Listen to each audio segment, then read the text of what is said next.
So Yeah. then at 7, because I've got a long history of asthma.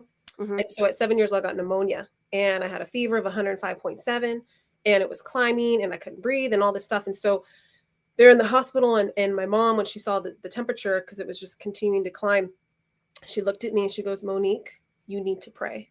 And that was like always like the cue my mom gave me.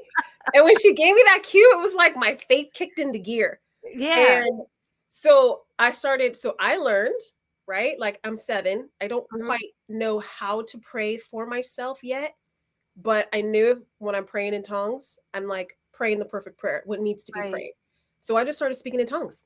And they like all the nurses have all these like cold, wet rags on my forehead, my chest, my back, and they're kind of freaking out. And I'm praying in tongues. And I remember they're all this moving around, and then all of a sudden they all stop and they kind of look at me like, what is she doing? Right? Like as though I was like delirious or something, right? Mhm. And then after a couple minutes, I just kept saying, thank you, Jesus, I'm healed. Thank you, Jesus, I'm healed. Like it was like illumination. I knew it because, my mama had been teaching me. Like, Right. you ask God for it. And after that, you thank him by faith for it. Even if you don't feel it yet, even if you don't Yeah, see it, you you're just thank so God for it.